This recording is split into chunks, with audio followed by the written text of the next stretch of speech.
Imagine a dinner party where you can invite 6 figures from ancient history or myth. Who would you invite and why? Join me and a guest as they play fantasy dinner guests on the Ancient History Hound podcast.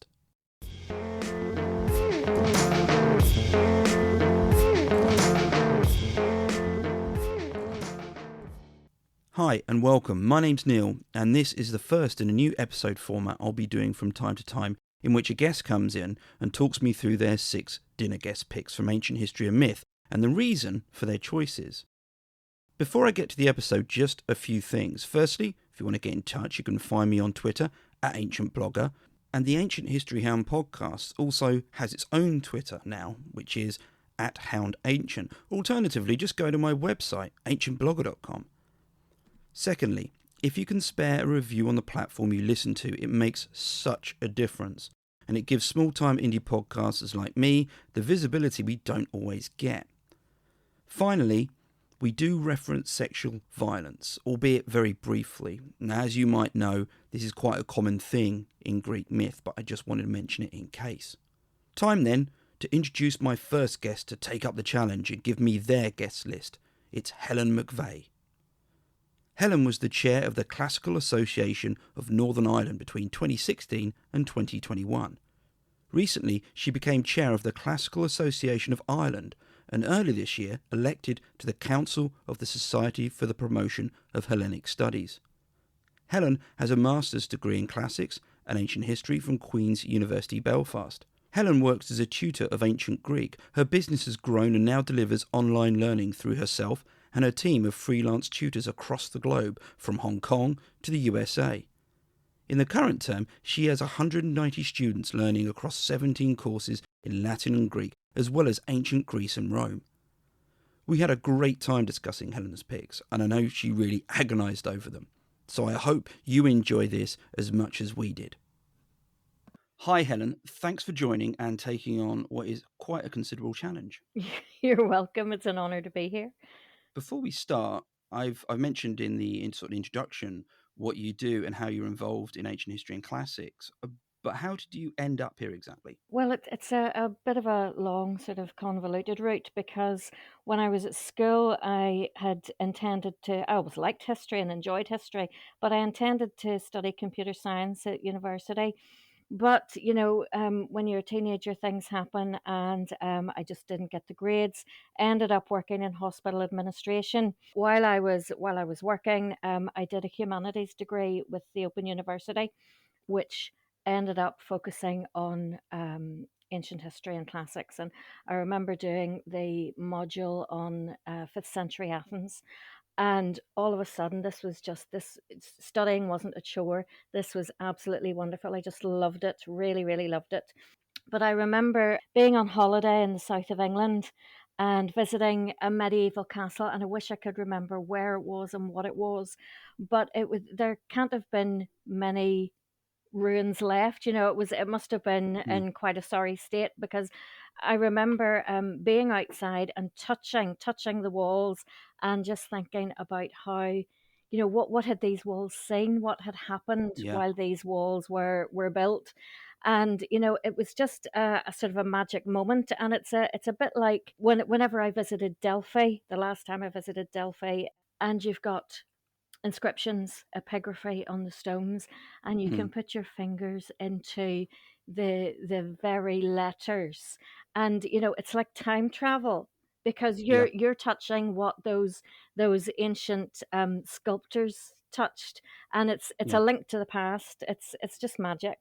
So I completely identify with that. Mm-hmm, mm-hmm. And then just to take it down a level, you can also, when I went to Pompeii, look at all the rude stuff that people Yeah. either wrote or drew. Got this breadth of really meaningful, highbrow house stuff, and then you've got other things that they drew and left. Mhm. But I completely agree with you. You can connect with the sort of physicality and also the emotion of a place.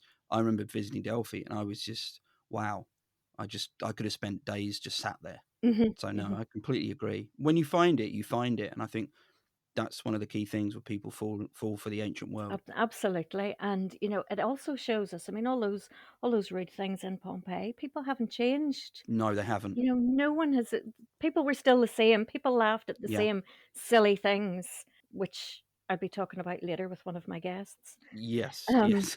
but no, I just as I was saying, I took my Open University degree, did a master's, left work, gave up the job, and did a master's in classics and ancient history at Queen's University Belfast, and then I had the opportunity to teach Greek at the Lampeter Summer Workshop in Wales, and I'd always wanted to bring that kind of course to Belfast. You know, this course where it's an intensive course, people are in little nooks and crannies reading and doing their homework between classes, and just, fostering that feeling of immersing yourself in Latin and Greek. And so I did that. I didn't know if it would work at all. And the first summer school with my friend, my colleague, Dr. Kerry Phelan, we had 11 Greek students and we used a church hall for a week. And there was just this wonderful feeling at the end of the week. My other friend from Queen's University came to give out certificates, and he said that he felt it as soon as he opened the door. He felt that atmosphere, and he knew it had been a success. And then by 2019, we had 35 students Mm, learning Greek and Latin for 2 weeks. And then in 2020, I just cancelled everything, obviously because of the pandemic. But then a yeah, student said, would you not consider doing something online? And things just kind of snowballed because moving online has opened up a whole new audience. And yeah. I actually had a student from Australia who attended a day school. It Wow. was nighttime with her, and she said, "Oh, it's okay. I'm a night owl." She didn't mind. She had her glass of wine, and the rest of us are drinking tea and coffee. And I've had students from Hong Kong, throughout Europe, North and South America, and it amazes me that there's this group of people that we've been able to gather together who are interested in the same thing. I Mm, suppose Greek and Latin and ancient history, it's kind of a niche subject, and because I did the Open University, I always felt like I was working on my own. I had no one really to talk to, and mm, it's still a great feeling whenever I meet someone who's interested and wants to know more. mm. So that's really it. Now I, having gone from being an office worker, I now have a tutoring business with students all over the world, and it's just marvelous, just a wonderful feeling. If anyone wants to get in touch with you, though, if they want to give you feedback, for example, on the guests, or they want to talk to you about business or anything like that, where can they find you? They can find me on Twitter. I'm at Classics Academy, or Instagram. I'm at HM Classics Academy, and on Facebook, Helen McVeigh. And I'd be delighted to hear from anyone. If you listen on this podcast as well and you're also thinking, oh, okay, you normally put up episode notes, don't you, Neil? I do. I will be doing for this. And I will obviously include links to Helen's, well, the places you can find her as well. Now we're going to get to it. We're going to start off. So, who is your first pick? Right. My first guest is Odysseus. You're a dog lover, Neil. I'm, Yeah. history hound. I'm a dog lover. So Odysseus would have to bring Argos with him. Mm, And, then all our dogs can sit under the table and be fed scraps. Odysseus, well, some people don't like Odysseus, but he was one of the first ancient Greek mythical, would we call him mythical? Mythical yeah. characters I Yeah. encountered. And I suppose he's a bit like Homer. He's one of my first loves with the ancient world. Well, I like him because he inspires loyalty. His wife Penelope showed great devotion. She waited for him for 20 years. And then, Telemachus, his son, surely has very little memory of his father, but nevertheless, Mm, he's eagerly anticipating Odysseus's return. And also Eumaeus, the swineherd, he yeah. speaks to Odysseus in disguise, and he shows that he's still loyal to his absent master.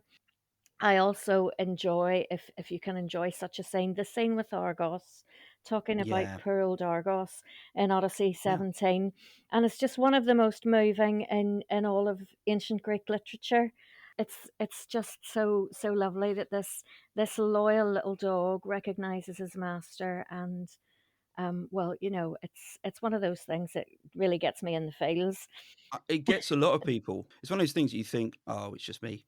But when it comes to the dog, I'm in bits. Looking at the Odyssey, I know it's Odysseus who's my guest, but looking at the Odyssey is a lesson in how to behave towards guests or as a guest in another's house. So we would Yeah, hope that Odysseus would know what to do at yeah, the dinner table, how to behave. So the correct procedure is for the host. In the Odyssey, anyway, these rules of hospitality is for the host to invite the guest indoors, allow them to wash, give them a bowl to wash with, give them food and drink, and only then to ask them the important mm, questions, which are who are you and where have you come from? And I yeah. was thinking back to poor old Argos, he's so dirty and uncared for that we need to give him a little bath. Odysseus should know how to behave. He meets Nausicaa on the beach. He's naked. He behaves correctly by, covering up his modesty, speaking from afar, not showing. He had been in cold water for quite a lot Oh of time dear, as well. yeah. I think we should probably, just throw Um, that in there. and he doesn't show any threatening behavior, and so Nausicaa and her maid servants they give him clothes he can go and Yeah, wash, and they give him food and drink. And another important thing about this hospitality, whenever the stay has ended, whenever the guest needs to move on, the host would help them with mm, conveyance, would help them move on to their next destination. And that is just what Nausicaa does. She gives him directions to the royal palace, what to yeah, say, what to do. And when he arrives there, the process begins again: the wash, the food, the drink, the questions. yeah. In the Odyssey, Odysseus and his men don't always follow the rules. Because if, No, if we look at the story of the Cyclops, the Cyclops cave is empty.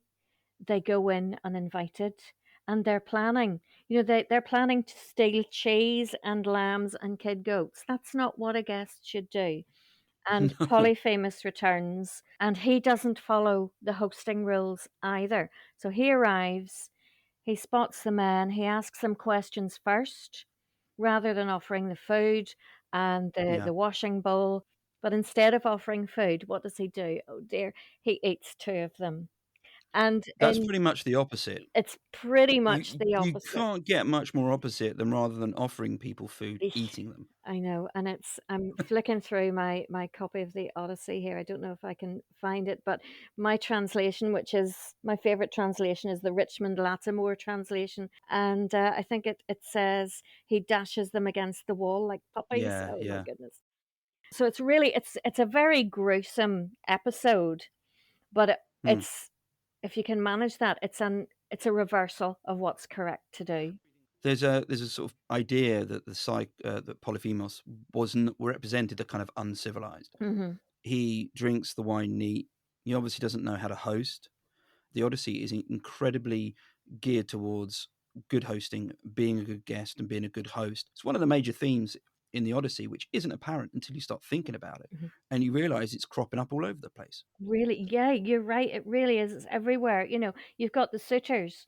They Mm, have come uninvited. yeah. They are eating everything. They're just wrecking the place, Mm. and they have been uninvited. And yeah, it's throughout the whole poem. And it's also not just about being rich and being able to host well. Emmaus, when he Hmm. hosts, he says all the right things. He ticks all the boxes. It's quite a sweet scene, actually. Just to quickly go back on what you were Hmm. talking about in terms of the dogs, there were dog names back in ancient Greece, and Xenophon he lists around 47 in a hunting guide. Uh-huh. And they're all two syllables because, of course, it's easier to call for a dog if they're two syllables. And funny enough, when we came to name our dog, the question was, what do you want to call it? And of course, I go straight to all the Greek names. And you can't really call that dog that because it takes 15 minutes to say the word. You've got two syllables. And people now, when they call their dogs, a lot of the names are two syllables. So it's a practice that kind of links the modern and the past. Some of the names, I won't give you the Greek words because I'll be here forever, but just some of the names that translate for the dogs. You've got strength, sunshine, force, roarer, killer, joy, youth, violence, spear, flaming, bloodthirsty, guard, soul, vigor, rushing, tracker, and bravery. Got a full suite of names there. Fabulous. Yeah, it's brilliant. So yeah, Sunshine, I love that. Argos. So his name, Argos, it's an adjective in ancient Greek. Argos can mean shining, bright, glistening. I've got the dictionary in front of me. Swift-footed. So I suppose he's fast. But Mm. also this word Argos, it's the negative of ergos, which is the word that means work. So it can also mean not working. In other words, lazy or idle. So, hopefully they haven't called the dog lazy. But it's interesting that that Yeah. name could translate across. And again, little things that you were saying at the beginning, it's about finding commonality in ancient history and myth. Those are the Mhm, things that I find really interesting. And I love the mhm, fact that people had dog names, possibly in the same way that we might have names for our pets now. mhm. Yes, yes. And I'm digressing again, but I just thought this was a lovely story. And I can't give you any references, but there is a Linear B tablet where the farmer has listed his cattle, Yeah. and the cattle have names, Oh, and they are called Glossy and Blackie, really? which I think is just beautiful. The only thing I'd say about Odysseus is he's great telling stories. Would I believe all of them? Probably not. But I think he's a great guest because of what you said in terms of him being able to know he knows what makes a good guest, he knows what makes a good host, and as I said, he's got the stories. So yes, he would have plenty of stories, but at the same time, we are aware that he sometimes makes them up quite a bit, fabricates quite a lot. He has a more negative reputation in the classical period, particularly in a couple plays in Philoctetes, I'm thinking, and Hecuba. He's not Hmm. portrayed with much aplomb. He's not given a particularly nice gloss. And I think that is something to do with the fact that at the time you've got democracy. So you've got this idea of people who can tell a story, can be persuasive and can be tricky as having a political outcome. Odysseus would be the one to mislead you, perhaps, or Yeah. argue the bad case in a trial or that kind of thing. In the classical period, he doesn't get a great deal of love. But in any case, that's not important here. We just wouldn't mention any of those plays to him. But Um, yeah, and then the plays were written several hundred oh years yeah, yeah, after yeah. the Odyssey, after the poems.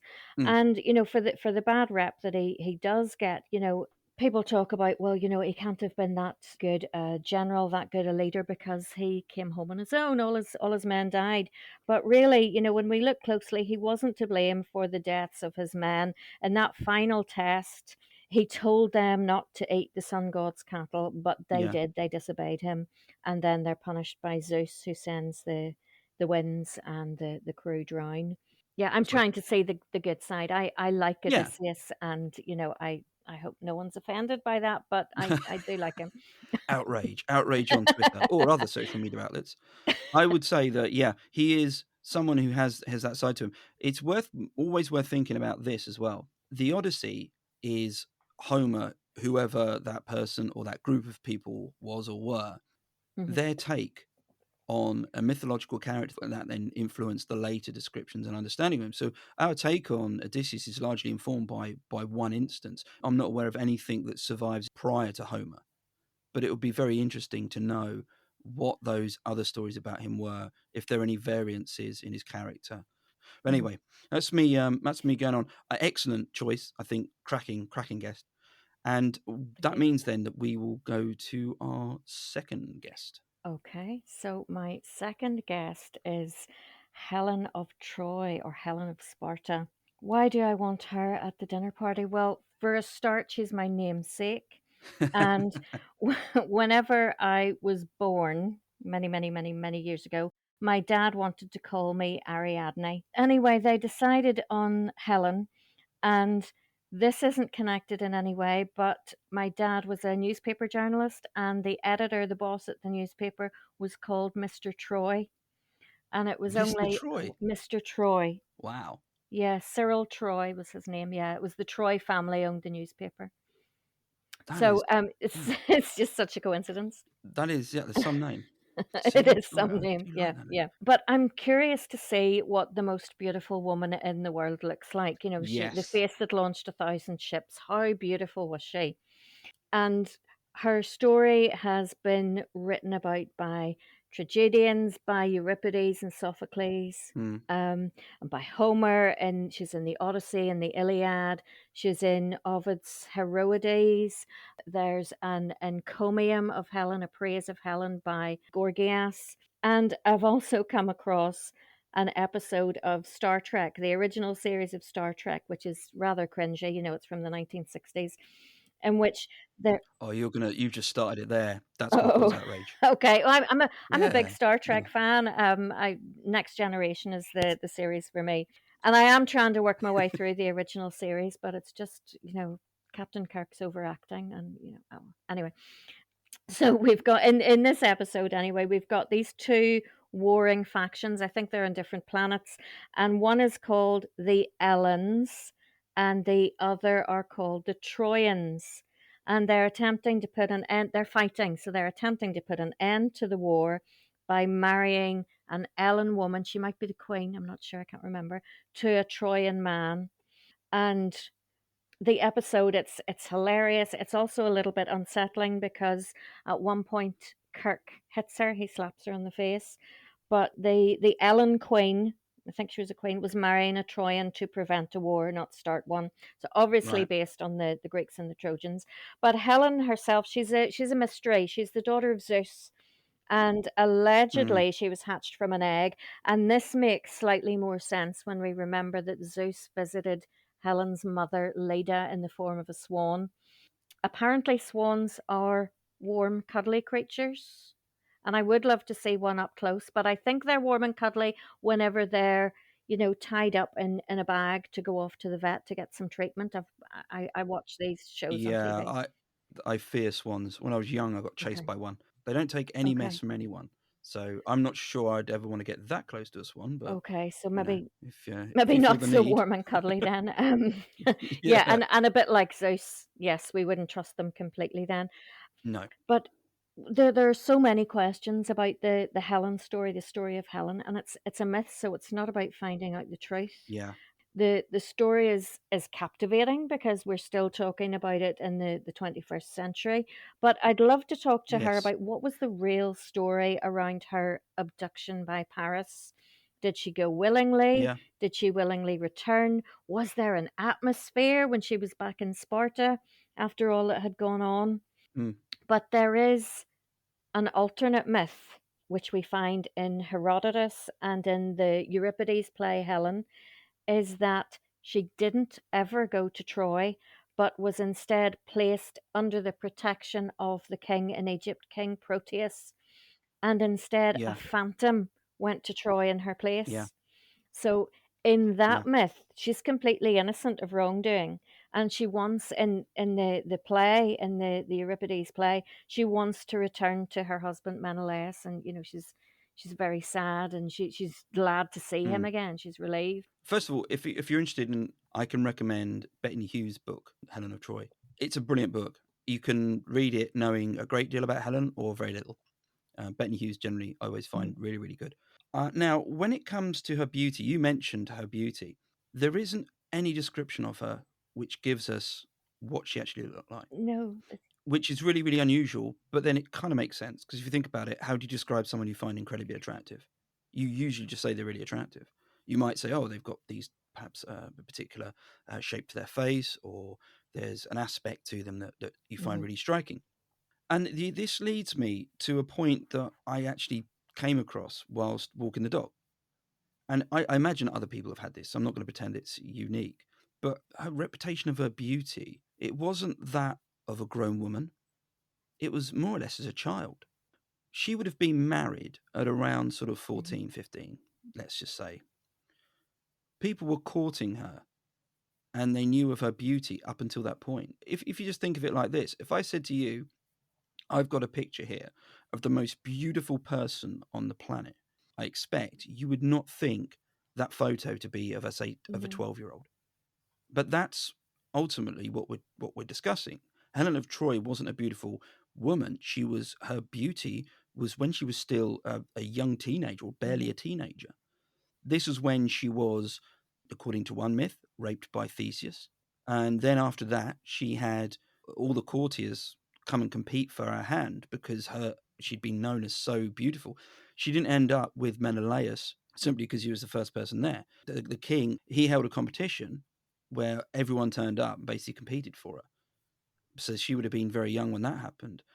And I realise people might be listening to this and going, yeah, this is a myth, Neil. And true, it is a myth. However, it's just worth considering that because when we have depictions of her, particularly in the modern period, she's seen as a great beauty as a woman. But her great beauty started, or rumours about her beauty started when she was, Hmm. still a child. Perhaps what we understand as beauty isn't what the Greeks were alluding to necessarily. It was more of a kind of ethereal nature to her that was just, you just found her captivating. I find her a very, very troubled character. When you made the point about whether or not she left for Troy willingly or not, and that's something that has been used to kind of stick to beat her. If either she was abducted, well, yeah, would have been Hmm. raped and abducted, or she went willingly. But if she went willingly, and you take into consideration her life, and again, I'm not trying to do any kind of pop psychology here, but you've got someone who's been really, really emotionally Hmm. traumatized. And it's unsettling to think about all that. When people take Helen into account, they think of a woman who's beautiful, who's got men round her little finger, very manipulative, Hmm. possibly. And what I find with her, and part of that was through reading Bettany Hughes, was that we've got a character who's had a really emotionally abusive, physically abusive time of it up until the biggest thing that ever Hmm. happens to her. I'd love to, like you say, hear her story and just understand it. Just give her some space away from it all because just constantly being judged by everyone. That's the thing she's known for, just being judged on a moral plane and on a physical plane. Yes, would love to hear her stories. And you had asked me to think about where I wanted the seating plan, where the guests would sit. And I've Yeah. actually put Helen beside you, Neil, because, Oh, I didn't know I was invited. oh yeah, you're invited too. Fantastic. Yeah, I'm yeah, there. yeah. So you're at the end of the table. She's beside you, and I've put her beside you because whenever she appears in the Odyssey, she's briefly in the Odyssey when Telemachus and Pisistratos, the son of Nestor, visit Menelaus in Sparta. And the men are talking about the war and they're becoming distressed. And Helen decides to put a pharmacon Yeah. in their wine. What is a Yeah. pharmacon? It's a well, according to my trusty little and Scott, it's a drug. We can translate the word as drug, Mm, but it can be a good drug or a yeah. bad drug. So we can translate it Yeah. as cure, medicine, or it could be poison or spell. But Helen's pharmacon, whatever is in that, it makes the men forget what is making them sad. Yeah. So I have put her beside you so that you make sure she doesn't put anything in the drinks. Oh, I see. Yeah. No, fair enough. Thanks. So I'm there to kind of Keep an keep eye an eye on. on Helen and make sure she doesn't do anything. When you say about the Pharmacon as well, that's what Circe in Hmm. the Odyssey. She was also a practitioner of that.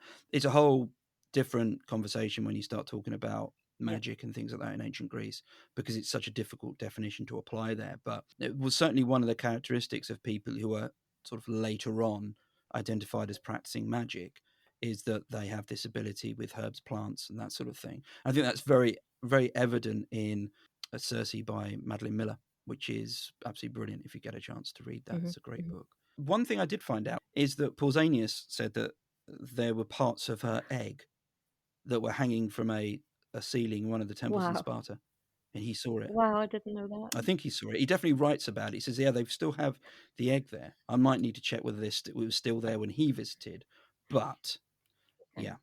And talking about Egypt, I think Herodotus said he went and visited and spoke to Egyptian priests who went through the records and said, "Yeah, Helen was here." Brilliant. So there we Yeah. go. Okay, so we've had Helen. Who's the third? Right. Next, we have Medusa. Now, Wow. Helen is going to be beside you. Medusa is going to be beside me because I think we just need to make sure she's okay, Yeah, really. There's a condition of her coming to the dinner. She'd have to promise not to turn anyone to stone, or fair enough. maybe she would wear dark glasses. But I think she's misunderstood. She Yeah. never wanted to be feared, never No. wanted to be a terrifying monster, and I would like to give her a chance to tell her own story. Mm.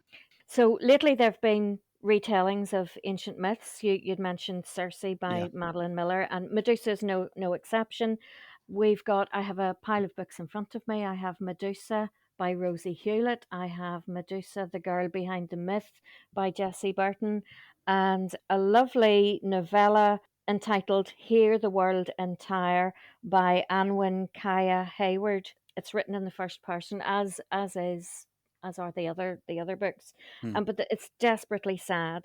I would recommend the novella Hear the World Entire. It's just beautiful. It's beautifully written. And, Medusa doesn't want to be feared. She doesn't want to be deadly. No.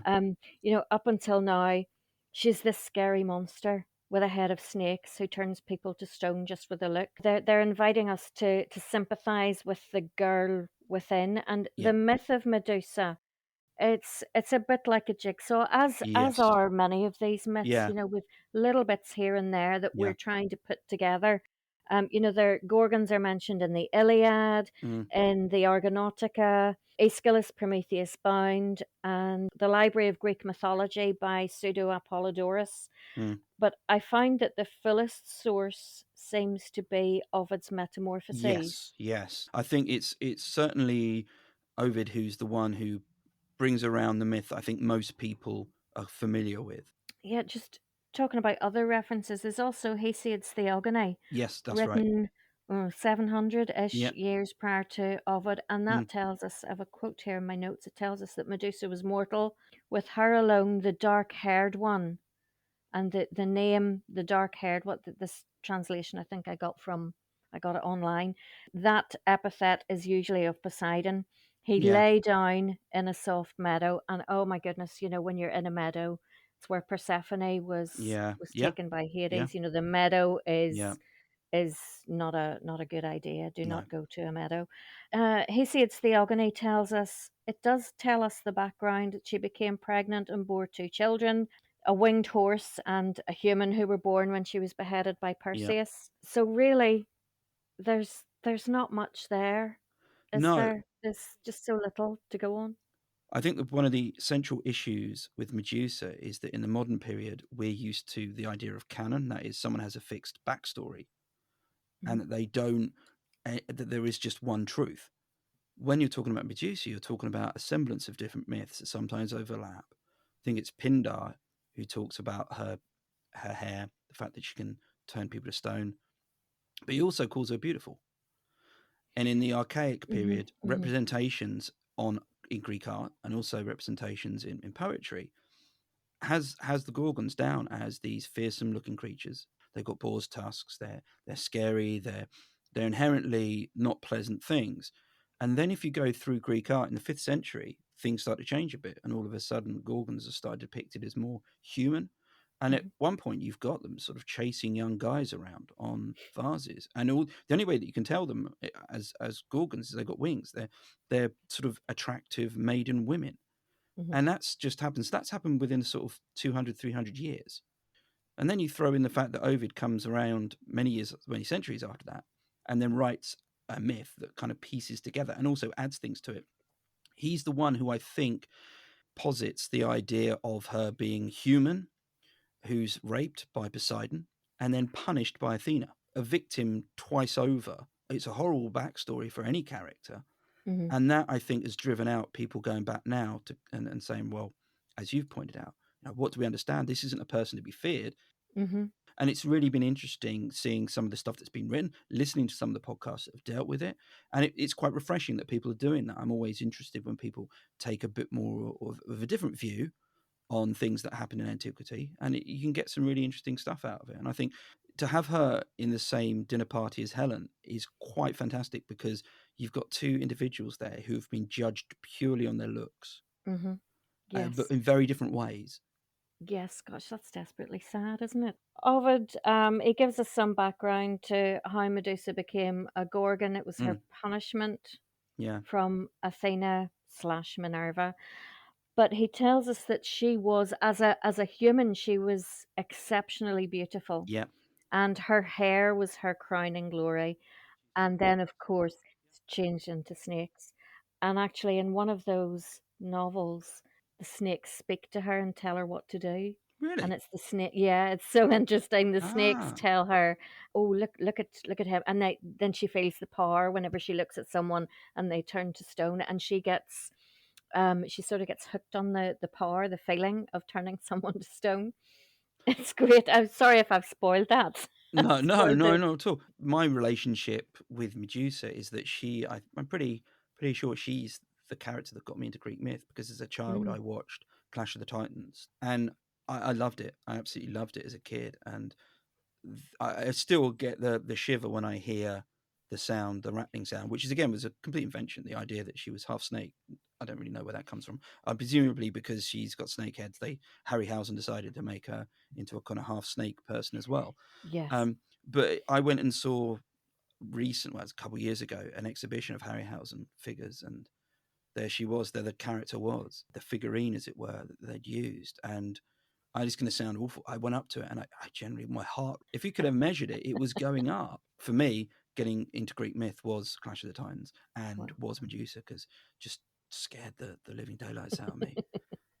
But obviously, meeting her at the meal would be undone by that because we'd be able to have a conversation and it would be Yes. very nice.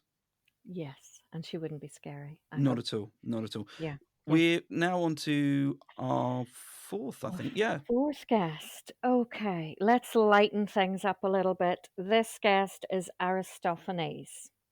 So I have invited Aristophanes to lighten the mood. I wouldn't want to ask him to tell us a joke because, comedians they don't like that, do they? So I just hope that he would make us laugh. Hopefully he would be witty. Yes. So who was Aristophanes then? Well, his father's name was Philippos, meaning someone who loves horses.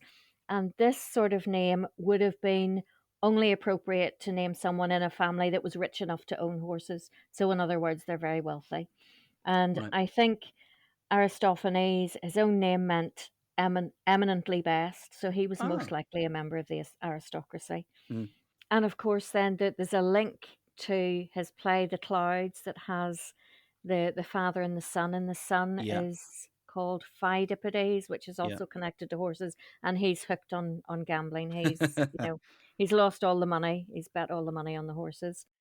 We've got old comedy and we've got new comedy. There's middle comedy that we don't have any certainly any extant works, any full works that have survived. But old comedy, we only have evidence from Yeah. Aristophanes, and it's just full of toilet humor and Mm. poop and fart jokes. Yeah, it is. People think And it's really highbrow, and I think there is that to it, don't get me wrong. A while back, I was giving talks at a college. I had a friend who worked at a college, and their drama, it was sixth form, and their drama class was they always do an exam question. It's how is modern drama similar? What's the difference between drama now and Greek drama? And they didn't have they didn't have ancient history or classical civ or anything at the college. And I said, I'll go in and talk to them. So I went mm, in and talked to the sort of 16, 17-year-olds. And the feedback I got was, we thought it was going to be really crusty. And it wasn't, this is no comment on me. I didn't do anything other than just show them what Greek comedy was. And mhm. their eyes were wide open by the end of it. It's obscene at points, really is obscene. And people don't always realize that there's lots of jokes about subjects that I'm not going to name on this podcast because, as a general rule, it's very family friendly. But yeah, if you think of rude stuff, it's ruder than you think most of the time. And it's also very cutting.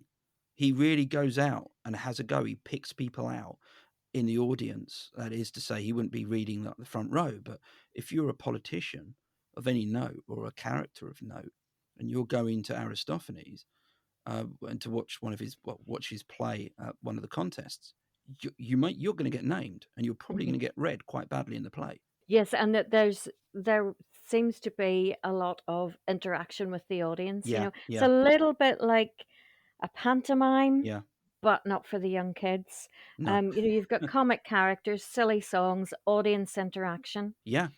But whenever I was a postgrad, I attended for a few days Bryanston Greek Summer School in Dorset. They do Greek plays, they do tragedy in Greek, and they do a comedy in translation. So I was there in time for a performance of Lysistrata. Oh, excellent. And these are all, 18, 20-year olds acting this out. They had balloons, not round balloons, long balloons poking out from under their tunics. Shocking. Absolutely shocking, yes. It was so well done. It was fabulous. I just want to give a shout out to my friend Dr. Cressida Ryan, who was tasked with translating the choruses. She translated these choruses, set them to music, the music from the movie Grease, and it was really inspired. It was wonderful to experience that, to be there. It was just so good. You mention Aristophanes as the only comic that we have, and it's pretty difficult to judge him because he is the only surviving old comic Mhm. that we've got any plays for. But we know that there are other comedians or other comic playwrights. We just don't have anything. And to that end is always a point I like to make when you're talking Greek tragedy, when you're talking Greek comedy, you're inherently talking Athenian. And Mhm. sometimes that can be a bit against Athens. There is criticism. And for example, Aristophanes has always got time to give Cleon a going over. But it's ultimately Athenian. And I think that's always important to remember, that you're looking at an Athenian worldview when you're looking at the plays that come out from Athens, or Greek comedy, Greek tragedy, as it were. And yes, just you mentioning Cleon there, he did get into trouble with Cleon, Yeah, the Athenian general, for slandering the city state yeah, in the Babylonians. That was his yeah, second play. And his response, I think this probably shows too that he is wealthy, he is from this aristocracy, because someone of a lower class wouldn't get away with this. But his response was to then poke fun directly at Cleon in yeah, his next play. yeah. So it was something that was expected, and he ridicules Socrates in the Yes, clouds. yes. That ridicule makes what I'm going to say next quite curious, because he appears alongside Socrates in Plato's Symposium, Mm, and he's quite a serious character. The yeah. guests at the symposium, they're invited to make a speech praising Eros, and Aristophanes, his is the fourth speech, and he tells us a form of creation myth. And it's actually really quite beautiful if you think about it. His creation myth is that humans at one time, they were entirely round. Okay, it's beautiful, but also Yeah. sounds really quite funny. They were entirely round with two faces, Mm. four arms, four legs, two sets of genitals. I maybe you want to cut that out. I don't know. No, no, no. I'm just gonna leave that in. It's Aristophanes. You can't. There's no way that I'm cutting that out. It's, yeah, So Aristophanes returning his grave. so some of these two-faced, four-armed humans are all female, some are all male, some are male and female. And apparently, the story goes these humans became too arrogant. They tried to attack the gods, and as a punishment, Zeus decided to make humans weaker by cutting them in two. Mm, So he cut them in two. Apollo comes along and he heals the cut. And the only mark of the cut is it's all sealed at the belly button. right. And Aristophanes says that this is the human's natural form, it's been cut in two, and so each half is longing for its other half, their Mm, soulmate. And you think about, even now, people talk about their other half. yeah. And Um, you complete yeah. me.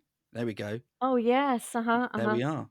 Hmm. That's where it all came from. It was Yep, Aristophanes. that's where it all came from. He does get. You're right about the Socrates thing. He's given a bit of grief because of Socrates and what happened to Socrates, and you're getting very much a read on the cultural heartbeat, commenting on society, commenting on the nature of people in all of his plays. And he does. Aristophanes sort of lends or sort of targets pretty much everyone.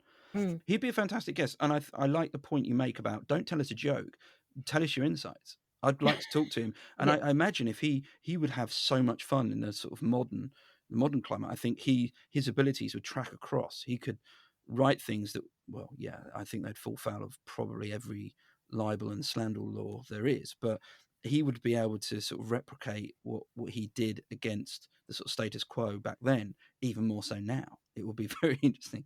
Yeah, I think you'd have a lot of fun. Well, before we leave Aristophanes, back to the dinner party, Mm. he is also famed for inventing the longest Greek word Oh, yes. in ancient Greek literature. And it's found in the Ecclesia Zeusi, translated as Women at the Assembly, where the women dress as men and Mm. go to the assembly, and they vote that the power should be given to the women. Mm. So at the end of the play, everything it's very socialist. Everything belongs to everyone. No Mm-hmm. one has any property, and at the end of the play, everyone's going for a banquet. Yep. And so this long word is relating to food. It's what you're going to find at the banquets. Mm. Do you want to hear it? How many letters in this word? 170 maybe? Sounds like you have to do that whilst everyone else drinks. But yes, so it's not so much a word as an entire drinking challenge. But yes, please Yes. go for it. Lopado temako selako galeo cranio lepsano dremupo trimato silphio carabo melito kata kecumeno kiklepi kosufo fato peristera lectrio nopto kephalio kinklo peleo lagoosi rio ba fetra ganop terugon. Wow, fantastic. I either need a sort of round of applause thing going on if I could afford it, or alternatively, while you were doing that, it just felt like I should have lift music in the background, kind of music stuff, ding, ding, ding, ding, that sort of thing. Yes. It's quite rhythmic, as you were It saying. is, It isn't it it? does. Yes, it It has is. a rhythmic, and It, that translates as thanks. well, it translates. So Jeffrey Henderson translates it as. I mean, anytime a student would ask me what it meant, it's sort of fishy, spicy, meaty. But Jeffrey Henderson translates it as limpets and saltfish and shark steak and dogfish and mullets and oddfish with savory pickle sauce, thrushes with blackbirds and pigeons and roosters and pan toasted wagtails and larks and chunks of hair marinated in mulled wine, and Ooh, all of it drizzled with honey and vinegar and oil and spices galore. wow! I just realised it also sounds a bit like something out of Dr. Seuss. Yes, doesn't it actually? It's Yes. got a real quality to it. No, no. Mhm. So there we go. That's so if you're listening at home or wherever you are, go and find that word and just try it out. See if you can get it. I'm not even going to try with that word. So that's the longest, and that was in Aristophanes. He also had, and this is very, very less impressive than what you've just done.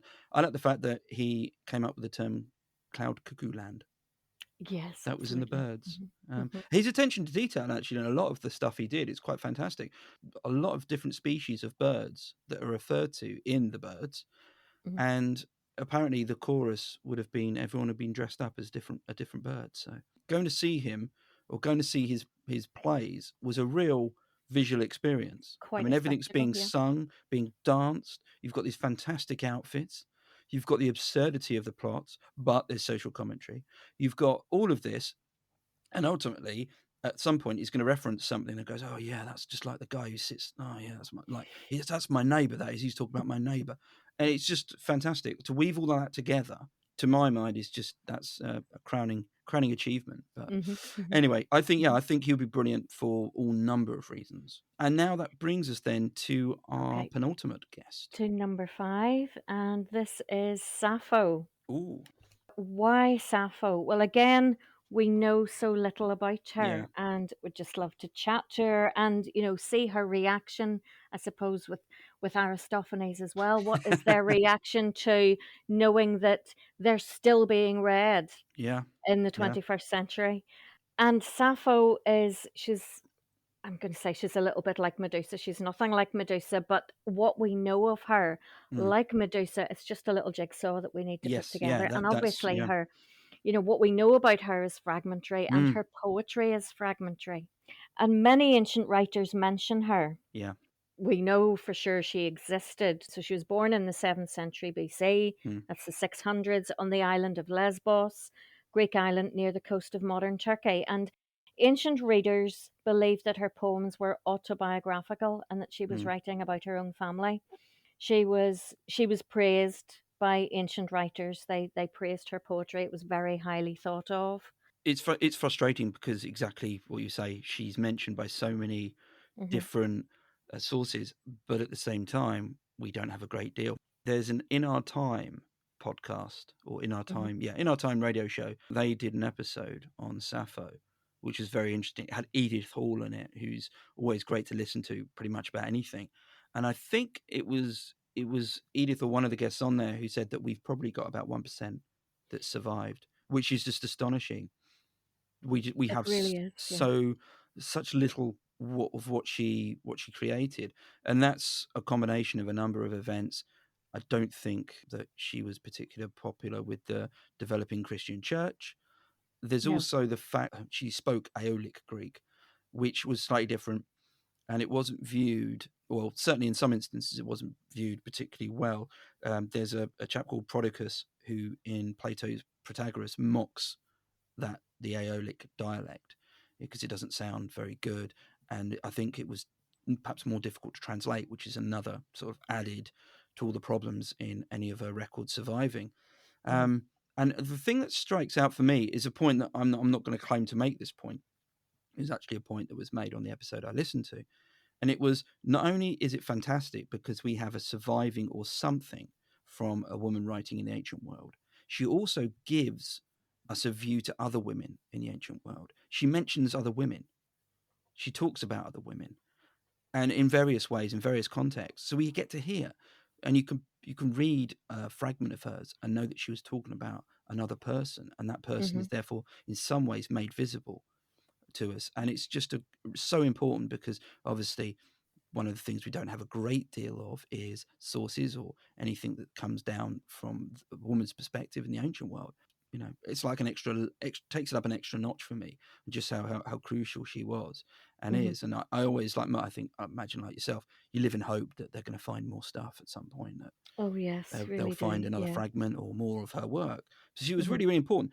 Out of interest, the Aeolic dialect, is that something you've had much experience with, or I haven't. No, it's the vowels were lengthened. They were long, right? Okay, and it while it could have been, it would have been understood. I suppose it's like the accents in the British yeah. Isles.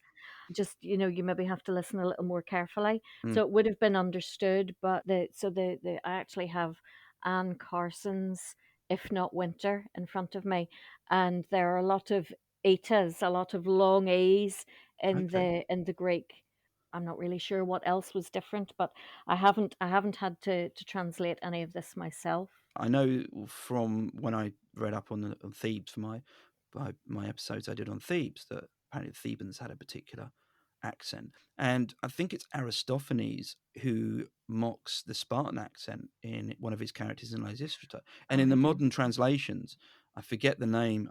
Is it Lampito? It might be Lampito. Mhm. The character, the woman from Sparta in it, she's often given like a Scottish accent, or it's written in Yes, or my Northern translation. England. Yes, Yeah, yes, she's yes. Uh-huh, she's uh-huh. yeah, it's written in such a way you read it in an accent, and so Mhm. there was that amongst the Greeks anyway. And what I'd like the most would be for Sappho to do a poem, write a poem about Medusa, Mm, mhm. because Wow, that would be yes. great. If I could take one thing away, that would be forget a selfie. Just do me a poem Write a poem. about Write a poem. Medusa. That would be me made. Thank you very much. Oh yes. Oh, you've just made me think about, taking photos with all these people. How wonderful would that be? Yep. I'm getting carried away. I've opened my Sappho again, and that fragment 16 is just so beautiful, where she says, "She who overcame everyone in beauty, that's Helen, left her fine husband." Mm, But then, and previously she said, "Some men say an army of horse, some men say an mm, army on foot, some men say an army of ships is the most beautiful thing on the black earth, but mm. I say it is who you love." Then Yeah. she mentions Helen. But then the poem isn't about Helen. Then she says, "Actually, all this reminds me of Anactoria." This is a really good example of how Sappho gives us a very brief window into the existence of women in Hmm. ancient Greece, in the ancient Hmm. world, because she talks about them, and that's just Yes, incredibly valuable. and in Ovid's Heroides, now the Heroides, obviously, there's a time difference between Sappho and the Heroides Yeah. of hundreds of years. But Ovid says she wrote poems which were meant to be sung. Yeah. So Yeah. imagine her singing these, Yeah. and she lists the women that she has loved, and there's Anactoria and Caedro and Aphis and 100 others, apparently. Mm. But Ovid, it's also interesting because Ovid says, he suggests she is, well, he says she's old at the time when she's, okay, it's a letter from Sappho to Phaon, Mm. her love interest. And at the time, she's old, and Ovid suggests she's ugly. Nature denies me the gift of beauty. Now, that could be a side effect of old age Mm. because Plato in the Phaedrus, Plato has Socrates mention the beautiful Sappho. Ah. And Socrates uses her poetry to answer the question posed by Phaedrus. You know, is she beautiful because of her beautiful poetry? Is she, Yeah. we're never told what they Well, look like. it's a bit like Helen. Yeah. We've got, if I say someone is beautiful, you're expecting immediately the sort of physical Hmm. manifestation. That's Hmm. how they're beautiful. But Hmm. what we could be talking about, it's this the whole idea of them having just something about them that was a bit special. You can't quite put your finger on it. Anyway, so that's our fifth. We've come to the last one, and I Hmm. deliberately did no research on this one. I'm leaving this one completely up to you because I hadn't heard about this individual. Okay, well, and anyone that knows me will be expecting this person. This was an absolute no-brainer. At no point did I consider not inviting Caratone the novelist to my dinner party. He was always going to be there. In my table plan, he's sitting beside me. He wrote the earliest known ancient Greek novel. You may ask, were there novels in ancient Greece? Mm. We have five. We have five that have survived. Caratone's novel is named after the heroine, as most of these other novels are named after the hero and heroine. So his novel is called Callirrhoe. We believe it was written in the 1st century AD, and it's set in 5th century Sicily. Well, it's set in the 5th century Uh-huh. BC. It begins in Sicily. One of the motifs, the tropes of the novels, these five novels, is travel. Yeah. So they travel about. So there are, as I've said, there are five novels, five novelists, Mm. one novel each, which survive mostly intact. We've got Caratone and his Callirrhoe. Then we've got Xenophon of Ephesus, who wrote a novel. It's sometimes called an Ephesian tale. Sometimes it's called after the protagonists, Anthea and Habrochames. Then we've got Achilles Tatius, whose Mm. novel is called Leucippe and Cleitophon. Longus wrote Daphnis and Chloe. Heliodorus, his novel is known as the Ethiopian story Oh. rather than being called after the protagonists. So Caratone was writing in the 1st century AD. Heliodorus was writing in around the 3rd or 4th century. Mm. So we only have five works, and they're separated quite a bit in time. What are these? What is a novel? It's a work of prose fiction, so it's not drama, it's not poetry, it's not Mm. history, it's not myth. And they have, I already said, they have more in common than just being fiction. So they follow these similar motifs. There is a romance between a boy and a girl. They're Mm. both ridiculously good looking. The girl is often, and I know that's Zoolander, ridiculously good looking. The girl is often mistaken for a goddess. And in Callirrhoe's case, sometimes she goes to the temple of Aphrodite to pray, and people think, oh my goodness, Aphrodite is Yeah. appearing to us, here she is. There are apparent deaths in the novels, and the boy or the girl thinks their beloved is dead. Sometimes it's witnessed, and you just think, how on earth is the novelist going to work this out? How will the story ever Mm. work out? There are also kidnappings by pirates, Oh. and the twists and yes, and the twists and turns Oh, of no, these no novels are spoilers. No spoilers. no spoilers, no spoilers. Well, spoiler in that we can't fathom how the lovers are going to be reunited, but they Okay. always are, and they always live happily ever after. So there's always never mind what's happening in the Mm. novel, you're reassured in Yeah. the knowledge that they will live happily ever That's after. good. That's good. I think Um, that's all, yeah, because that's ho often half the fun, isn't it? You know what the outcome's gonna be. For example, I like watching James Bond films. I don't ever watch a James Bond film thinking, "Ah, he's gonna die." I'm more but the fun is how he's gonna escape and how he's gonna achieve what he needs to achieve. so I mentioned that the protagonists are always very good looking, and in Caratone's novel, Calaroe has this godlike beauty. She's mistaken for Aphrodite, and in Caratone's novel, he quotes Homer quite a bit. Ah, He quotes the epic poems. I think the scene is the townspeople are talking about this vision that they have seen at the temple of Aphrodite. mm, Is it the goddess herself? No, it was actually Calaroe. But Caratone says, don't forget that Homer says your beauty is a reflection of your inner personality, your inner goodness. If someone is that good looking, they may well be a god in human form. mm, So, be careful, be nice yeah. to them. What we know about Caratone is very, very little. At the beginning of his novel, he starts the novel a little bit like Thucydides and Herodotus would start their Ooh, work. careful. You know, Herodotus begins by saying, "I am Herodotus of Halicarnassus, and this is my history," doesn't he? I don't have it in Yeah. front of me, but Caratone begins by saying, "I am Caratone of Aphrodisias, clerk of the lawyer Athenagoras, and I am going to relate a love story which took place in Syracuse." So he begins by setting the scene almost as though it's a history, it's a true story. But Mm, we know it's not. We know it's a novel, it's a fiction. mm, But, he takes this from the historians. yeah. So that is as much as we know about him. Now, there is evidence of a lawyer called Athenagoras who lived in Aphrodisias. Aphrodisias Okay. is on the west coast of Asia Minor, but that's really as much as we know. Now, having said that, there are two ancient mentions there's a mention of a Caratone and there's a mention of a Calaroe. Now, Philostratus in his letter number 66, he writes, he's not complimentary towards Caratone at all. He writes, "To Caratone, you think that the Greeks will remember your words when you are dead, but those who are nobodies when they are alive, what will they be when they are dead?" Well, the last laugh is on Caratone Yeah. because we remember him. Yes. Also, the Roman satirist Perseus, he says, "His mane edictum." Sorry, you don't want to hear my Latin.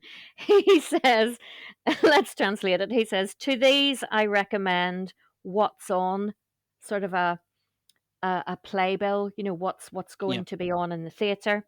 "I recommend what's on in the morning and after lunch, Calaroe." Ah, So the dates are sort of contemporary with when we think Caratone was writing. Calaroe was probably published around this time. It might refer to Caratone's novel. Perseus is contrasting the readers for his satires with the crude men.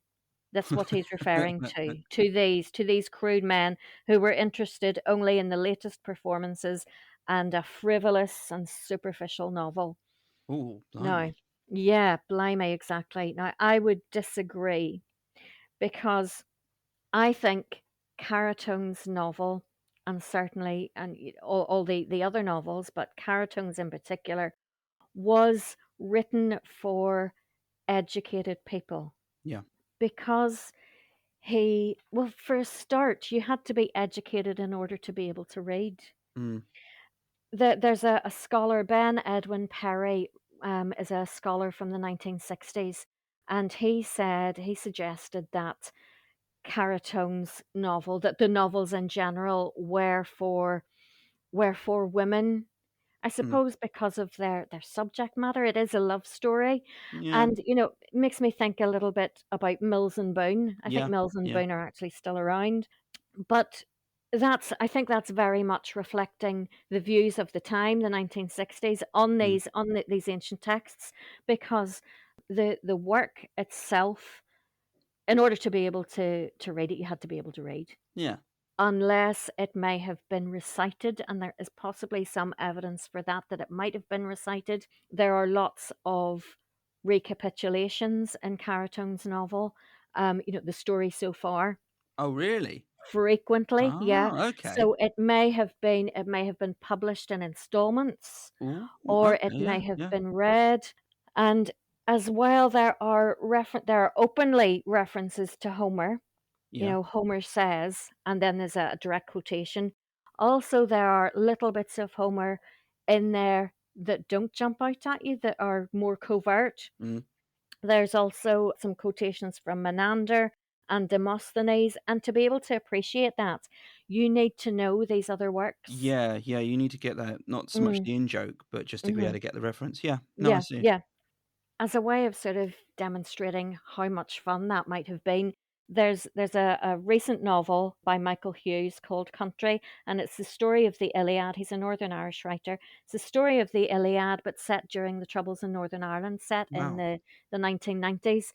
Yeah. It's fabulous. If you're familiar with the Iliad, even though, I know that subject matter is really quite serious, but I find it very enjoyable to read because I was able to pick up all the little bits from the Iliad. Yeah. And every time a new character was introduced, I thought, "Oh, who's that?"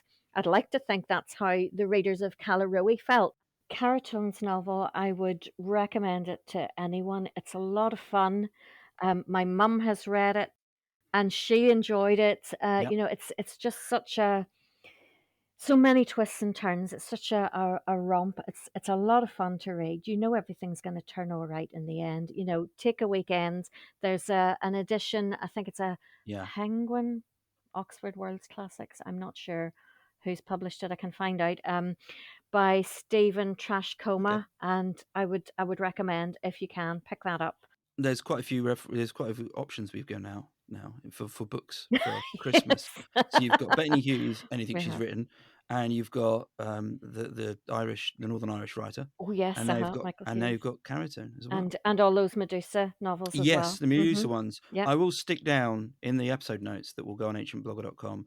I will write down, or will have in there, all of these novels and books that we've mentioned on this episode. So, if in case you've not written them down or you've just forgotten about them, you can find them there. We come to the painful part. Who missed out?